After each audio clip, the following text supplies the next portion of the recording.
नमस्ते बच्चों।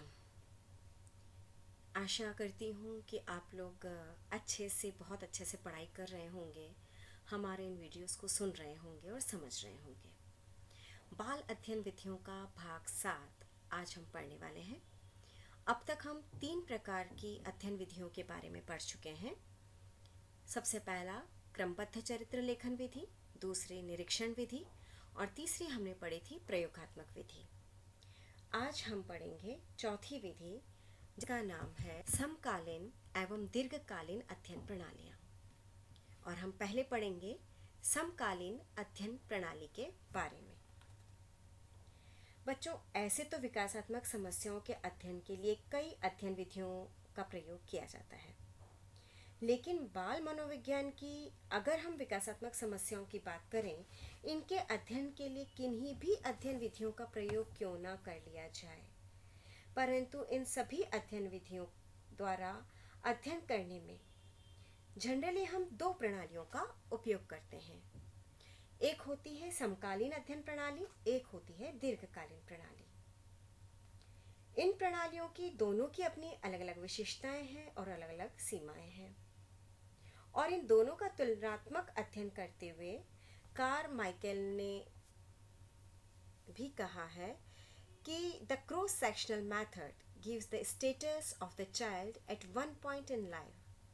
The longitudinal method reveals from where the child has come, in what direction and at what speed he is going. तो बच्चों, आप समझ गए होंगे कि जो समकालीन अध्ययन प्रणाली है, जिसे कि हम क्रॉस सेक्शनल अध्ययन प्रणाली कहते हैं, और जो दीर्घकालीन है उसे हम लॉन्गिट्यूडनल प्रणाली या लॉन्गिट्यूडनल अप्रोच कहते हैं। क्रॉस सेक्शनल मेथड में तो हमें बच्चे के किसी लाइफ के एक पॉइंट पे उसके स्टेटस का पता चलता है, जबकि जो लॉन्गिट्यूडनल होता है यानी कि दीर्घकालीन अध्ययन प्रणाली होती है, इसमें हम बच्चा कहाँ से आया है, किस डायरेक्शन में और कैसे वो बढ़ रहा है, इस सभी का अध्ययन हम विस्तार से करते हैं। तो सबसे पहले हम समझेंगे बाल अध्ययन प्रणाली में समकालीन अध्ययन प्रणाली को। समकालीन अध्ययन प्रणाली में व्यवहार के विभिन्न पहलुओं के विकास के अध्ययन में सर्वप्रथम भिन्न भिन्न अवस्था के बालकों के समूह को उपयुक्त प्रतिदर्श विधियों की सहायता से चुना जाता है। यहाँ पे आपने एक बात पर गौर किया होगा बच्चों कि सर्वप्रथम भिन्न भिन्न अवस्था के बालकों के समूहों को, अलग अलग अवस्था के बच्चे होते हैं, उनके समूह को हम उपयुक्त प्रतिदर्श विधि की सहायता से चुन लेते हैं। ठीक है। फिर अध्ययन समस्या से संबंधित शारीरिक और मानसिक योग्यता के विकास के क्रमों का इन विभिन्न स्तर के बालकों में निरीक्षण करते हैं। बात समझ में आ गई? पहले हमने क्या किया, अलग अलग अवस्था के बालकों के समूह को चुन लिया उपयुक्त प्रतिदर्श विधि द्वारा। चुनने के बाद उनके अंदर जो शारीरिक और मानसिक योग्यताएं हैं, उनके विकास क्रम के आधार पर निरीक्षण और मापन करते हैं, और फिर अंत में आंकड़ों के औसत मानों के आधार पर हम विकास क्रम ज्ञात कर लेते हैं। जैसे बच्चों हम इसे एक एग्जाम्पल के द्वारा समझते हैं। जैसे कि हम ये जानना चाहें कि भाषा का विकास किस प्रकार से होता है, तो सबसे पहले हम क्या करेंगे कि जो अलग अलग उम्र के बच्चे होते हैं उनको चुनेंगे। जैसे 1 साल का बच्चा, 1.5 साल, 2, 2.5, 3, 3.5, 4, 4.5, 5 साल, 5.5 साल, इन सब वर्ष के बालकों को रैंडम विधि के द्वारा चुन लेंगे। ठीक है। और अब क्या करेंगे कि हर आयु स्तर के बालकों में 100 बच्चों को रखेंगे। बात समझ में आ गई? जैसे 1 वर्ष के 100 बच्चे, 1.5 वर्ष के 100 बच्चे, फिर उसके बाद 2 वर्ष के 100 बच्चे, इस तरह से जो अलग अलग आयु स्तर है उनमें हम 100 बच्चों को रखेंगे। अब इस तरह से हमारे पास बच्चों के कितने समूह हो गए? 10 समूह हो गए। ठीक है। तो ये जो 10 आयु समूह होंगे उसमें कुल अध्ययन इकाइयां हमारे पास कितनी हो जाएगी बच्चों? 1000, यानी कि 1000 अध्ययन इकाई हमें प्राप्त हो जाएगी। अब हमने क्या किया, समूह बना लिया, और समूह बनाने के बाद ये जो अलग अलग आयु स्तर के बच्चे हैं ना, इन सब बच्चों के शब्द के उच्चारण की योग्यता, शब्दों में व्यक्त करने की योग्यता, शब्दों के भिन्न अर्थ समझने की योग्यता, वाक्य रचना, शब्द भंडार आदि जितनी भी भाषा से संबंधित पहलू हैं, हम उन सब का निरीक्षण और मापन करके आंकड़े एकत्र करेंगे। और जब हम आंकड़ों को एकत्र कर लेंगे, उसके बाद क्या करेंगे, आंकड़ों का विश्लेषण करेंगे। तो हमें इससे ये पता चल जाएगा कि भिन्न भिन्न आयु स्तर पर भाषा का विकास कितना है। आप समझ गए ना बच्चों, हमने क्या किया, 1 से लेकर के 5.5 साल तक 1, 1.5, 2, 2.5 इस तरह से हमने बालकों को रैंडम विधि द्वारा चुना। और एक एक वर्ष में, जैसे 1 वर्ष के 100, 1.5 वर्ष के 100, 2 वर्ष के 100, इस तरह हमने 5.5 वर्ष तक के 100 बच्चे मान लिए। अब टोटल कितने हो गए, 1000 हो गए। अब भाषा के जितने पहलू हैं, उन पहलुओं का अध्ययन हम इन सारे ही समूहों में करेंगे। इससे जो हमें आंकड़े प्राप्त होंगे, फिर हम उन आंकड़ों का विश्लेषण करेंगे और हम ये पता लगाएंगे कि भिन्न भिन्न आयु स्तर पर भाषा का विकास कितना है और कैसा है। समझ गए बच्चों? तो इससे हमें ये सरलता से पता चल जाता है कि भाषा का क्रमिक विकास समझ रहे बच्चों, 1 वर्ष से 5.5 वर्ष क्रमिक विकास किस प्रकार हुआ है। और भाषा के क्रमिक विकास को जानने के लिए अलग अलग आयु में कैसे हुआ, ये भी हमें पता चल जाएगा। और हम क्या करेंगे कि जो अलग अलग आयु हमने ली, उन सब की आपस में तुलना करेंगे। तो किस आयु में कितना हुआ, हमें ये भी पता चल जाएगा। अब बच्चों, इस विधि की सबसे बड़ी विशेषता ये है कि इस विधि के द्वारा किसी भी योग्यता या विशेषता का अगर हम क्रमिक अध्ययन करना चाहें तो हम आसानी से कर सकते हैं। क्रमिक अध्ययन समझ रहे ना, 1 वर्ष में कितना, 1.5 वर्ष में कितना, 2 में कितना, 3 में कितना, इसको हम कहेंगे क्रमिक विकास का अध्ययन। ठीक है, तो हम ये आसानी से कर सकते हैं। क्रमिक विकास के अध्ययन के साथ साथ भिन्न भिन्न आयु स्तर के लिए हमें नॉर्म्स भी मिल जाएंगे। परंतु इस प्रणाली से बच्चों जो परिणाम प्राप्त होते हैं ना, हम उनको बहुत अधिक महत्वपूर्ण तो नहीं कह सकते, क्योंकि क्रमिक विकास का इसमें हमें क्या पता चलता है, केवल अनुमानात्मक ज्ञान प्राप्त होता है। हम इससे शुद्ध ज्ञान प्राप्त नहीं कर सकते हैं। ठीक है, तो इस बारे में बच्चों क्या है कि अलग अलग समस्याएं होती है। तो जैसा कि हमने अब तक पढ़ा, हर प्रणाली की अपनी कुछ विशेषताएं होती है, हर प्रणाली के अपने कुछ दोष होते हैं।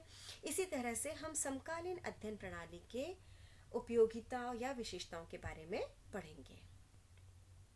समकालीन अध्ययन प्रणाली की विशेषताएं। सबसे पहली विशेषता, इस प्रणाली द्वारा अध्ययनकर्ता बालक के संपूर्ण जीवन में घटित होने वाले विकासात्मक परिवर्तनों का अध्ययन बहुत कम समय और कम खर्च में हो जाता है। बात समझ में आई बच्चों? विकासात्मक परिवर्तनों का अध्ययन एक विकास की अवस्था से दूसरी विकास की अवस्था और इस बीच में होने वाले परिवर्तनों का अध्ययन कम समय और कम खर्च में हो जाता है। दूसरा है, इस प्रणाली में अध्ययनकर्ता को विकासात्मक परिवर्तनों को देखने के लिए, समझने के लिए और उनका अध्ययन करने के लिए वर्षों तक इंतजार नहीं करना पड़ता। जैसे कि एक बच्चा है, अभी 1 वर्ष का है, अगर उसे 5.5 वर्ष तक हमें देखना है कि किस प्रकार से क्रमिक विकास होता है, तो हम इस विधि में क्या कर रहे हैं, अलग अलग उम्र के बालक ले रहे हैं। तो हमें एक ही बच्चे का 5.5 साल तक इंतजार नहीं करना पड़ेगा, हम अलग अलग समूह से भी यह अध्ययन कर सकते हैं। तीसरी विशेषता है कि इस प्रणाली में विभिन्न आयु स्तरों के बालकों के क्रमिक विकास का तुलनात्मक अध्ययन भी संभव है। बच्चों, यहाँ पर आय लिखा है, आय नहीं, यहाँ पर आयु होगा कि विभिन्न आयु स्तरों के बालकों के क्रमिक विकास का तुलनात्मक अध्ययन संभव है। 2 वर्ष में कितना था, 3 वर्ष में कितना हुआ, तो इसका हम तुलनात्मक अध्ययन भी कर सकते हैं। पहले दोनों का अलग अलग अध्ययन और फिर दोनों की आपस में तुलना करके हम क्रमिक विकास का भी पता लगा सकते हैं। इसका एक लाभ और है बच्चों कि चूंकि इस प्रणाली में अध्ययन समूह का आकार जो होता है बड़ा होता है। जैसे अभी हमने जो एग्जाम्पल लिया था ना, वो भी 1000 का था। तो प्रत्येक आयु सीमा के लिए आंकड़ों के आधार पर मानक तैयार हो सकते हैं। क्या हो सकते हैं? प्रत्येक आयु सीमा, जितनी आयु के बच्चे हैं उन सभी के लिए अलग अलग मानक तैयार किए जा सकते हैं। ठीक है, क्योंकि इस प्रणाली में अध्ययन समूह का आकार कैसा होता है? बड़ा होता है। और बड़ा होने के कारण ही हर आयु सीमा के लिए आंकड़ों के आधार पर मानक या हम कहें नॉर्म्स तैयार किए जा सकते हैं। बच्चों, इस विधि का एक और लाभ है कि इस प्रणाली में अध्ययनकर्ता को अगली विकास की अवस्था का वर्षों तक इंतजार नहीं करना पड़ता। इसी से संबंधित बात हमने ऊपर भी की थी। इसी से संबंधित है कि अगली विकास की अवस्था का, पहले हमने बात की बच्चे की, अब हम बात कर रहे हैं विकास के अवस्था की। तो अगली विकास की अवस्था का इंतजार वर्षों तक नहीं करना पड़ता है। और इस प्रणाली के द्वारा अध्ययन करने में अधिक अध्ययनकर्ताओं की आवश्यकता भी नहीं होती है। केवल एक ही प्रयोगकर्ता अकेले पूरे अध्ययन का संचालन और संपादन दोनों ही कर लेता है। तो अभी बच्चों हमने बात की समकालीन यानी कि क्रॉस सेक्शनल, ठीक है, समकालीन अध्ययन प्रणाली की विशेषताओं के बारे में। अब हम बात करेंगे समकालीन अध्ययन प्रणाली के दोष कहें या सीमाएं कहें, इसके बारे में। समकालीन अध्ययन प्रणाली के दोष। इस प्रणाली के द्वारा विकास परिवर्तन क्या क्या होते हैं, किस प्रकार होते हैं बच्चों, इसका हमें अनुमानात्मक ज्ञान तो प्राप्त हो जाता है, लेकिन शुद्ध ज्ञान प्राप्त नहीं होता, क्योंकि इसमें एक ही बच्चे का अध्ययन लंबे समय तक नहीं किया जा सकता। इसलिए हमें जो परिणाम प्राप्त होते हैं ना, वो परिणाम कैसे हुए? अनुमानात्मक हुए। हमें विकासात्मक परिवर्तन, जिसको कि हम जानना चाह रहे हैं क्या हुए, किस प्रकार हुए, तो उसका हम केवल क्या लगा सकते हैं? अनुमान लगा सकते हैं। शुद्ध ज्ञान इसमें प्राप्त नहीं होता है। एक और दोष है बच्चों इसका कि व्यक्तिगत भिन्नता जैसी समस्याओं का अध्ययन भी इस प्रणाली द्वारा नहीं किया जा सकता। बच्चों, आप अच्छे से जानते हैं एक परिवार के दो भाई बहन भी एक जैसे नहीं होते हैं, जो कि एक ही माता पिता की संतान होते हैं। तो हर व्यक्ति में, और जितने व्यक्ति होते हैं उन सभी में क्या होता है कि कुछ अपनी व्यक्तिगत भिन्नताएं होती हैं। ठीक है, व्यक्तिगत भिन्नता यानी कि अलग अलग भिन्नता होती है, सब अपनी अलग अलग तरह की स्पेशलिटी लिए हुए होते हैं। तो व्यक्तिगत भिन्नता जैसी जो समस्याएं होती है उसका अध्ययन इस प्रणाली द्वारा नहीं किया जा सकता। सांस्कृतिक, सामाजिक या वातावरण संबंधी परिवर्तनों का बालक के व्यवहार पर जो प्रभाव पड़ता है, या हम कहें कि बालक के व्यवहार विकास पर क्या प्रभाव पड़ता है, इसका अध्ययन भी इस प्रणाली द्वारा नहीं किया जा सकता है कि उसके व्यवहार में क्या क्या परिवर्तन वातावरण की वजह से हो रहे हैं, सांस्कृतिक परिवर्तन या सामाजिक के कारण से हो रहे हैं, या उनके विकास पर क्या क्या प्रभाव पड़ रहा है, इसका अध्ययन भी हम इसी विधि द्वारा नहीं किया जा सकते हैं।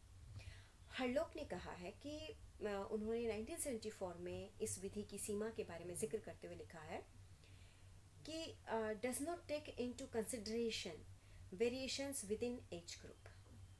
अब एज ग्रुप के अंदर, उनके एक वर्ष के अंदर अंदर भी जो बच्चों में भिन्नताएं पाई जाती है ना, उसका अध्ययन इस विधि द्वारा नहीं हो सकता है। तो ये हमने पढ़े थे समकालीन अध्ययन प्रणाली के दोष।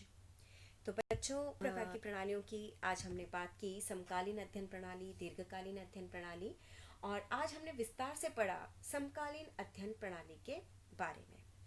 इसमें क्या किया जाता है कि इस अध्ययन प्रणाली में व्यवहार के विभिन्न पहलुओं के विकास के अध्ययन में सर्वप्रथम भिन्न भिन्न अवस्था के बालकों के समूह को उपयुक्त प्रतिदर्श विधि की सहायता से चुना जाता है।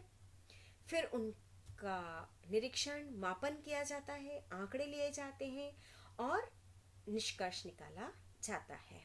ठीक है, तो हमने समकालीन अध्ययन प्रणाली के बारे में आज बात की, और समकालीन अध्ययन प्रणाली के क्या होती है ये समझने के साथ साथ हमने समकालीन अध्ययन प्रणाली की विशेषताएं या हम कहें उपयोगिता के बारे में पढ़ा, और उसके साथ ही हमने इसकी सीमाओं या दोष के बारे में भी पढ़ा था। अगली क्लास में हम पढ़ेंगे दीर्घकालीन अध्ययन प्रणाली के बारे में। धन्यवाद।